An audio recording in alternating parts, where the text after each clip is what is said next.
नमस्कार दोस्तों, आज की इस वीडियो में हम आपके लिए लाए हैं भैया पंचमी की कहानी। एक नगर में एक ब्राह्मण रहता था। उसके 5 बहुएं थी। श्रावण मास लगते ही चारों बहुएं तो पीहर चली गई, परंतु अभागी छोटी बहू के पीहर में कोई भी नहीं था।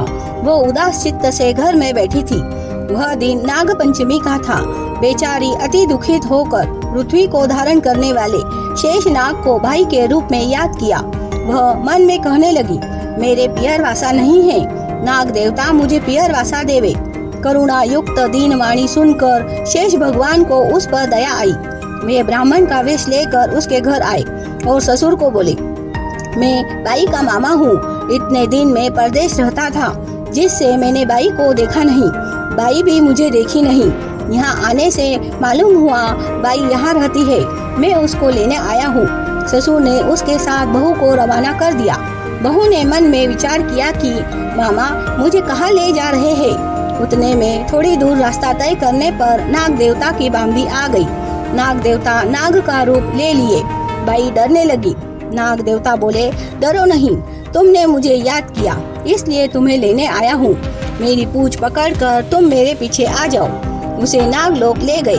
नाग देवता नागिन और बच्चों से बोले, यह मेरी बेटी है, इसको तकलीफ नहीं देना। वहाँ वह निश्चिंत होकर रहने लगी। पाताल लोक में जब वह निवास कर रही थी, उसी समय एक दिन नागन का जापा हुआ। शेष जी की कुल परंपरा में नागों के बहुत से बच्चों ने जन्म लिया। यह दिया लेकर खड़ी थी। नाग के बच्चों को बच करते देखकर वह डर गई। उसके हाथ से दिया नीचे गिर गया और बच्चों की पूंछें जल गई। नागन को क्रोध आया। वह पति से बोली, इसको ससुराल पहुंचा दो। एक दिन नाग देवता उसको संपत्ति देकर मनुष्य का रूप लेकर उसको ससुराल पहुंचा दिए। नाग देवता के बच्चे बड़े हुए। माँ को पूछने लगे, हम लोगों की पूंछें क्यों टूटी हुई है। जब माँ ने सब हकीकत बताई, तब वे बच्चे क्रोध में उसके घर गए। नाग पंचमी का दिन था। इधर यह अपने नाग भाई की राह देख रही थी। वे आते नहीं दिखे। तब पाटे पर पूजा मांडकर दीवार पर नाग देवता की आकृति बनाकर लाही दूध का भोग लगाकर प्रार्थना करने लगी। जय नाग देवता, जहाँ मेरे खांडे भांडे भाई होवे, वहाँ राजी खुशी रहे। यह सुनकर नाग के बच्चों का क्रोध चला गया।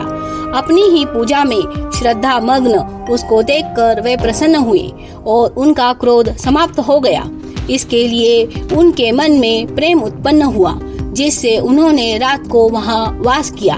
बहन के हाथ से भोग का दूध लाही खाकर सुबह रवाना हुए। जाते समय नवरत्न का हार रख कर गए और सर्पकूल से निर्भय होने का वरदान दिया। और उन्होंने यह भी बताया कि श्रावण मास के शुक्ल पक्ष की पंचमी को हमें भाई रूप में जो पूजेगा, उसकी हम रक्षा करते रहेंगे। बोलो नाग देवता की जय।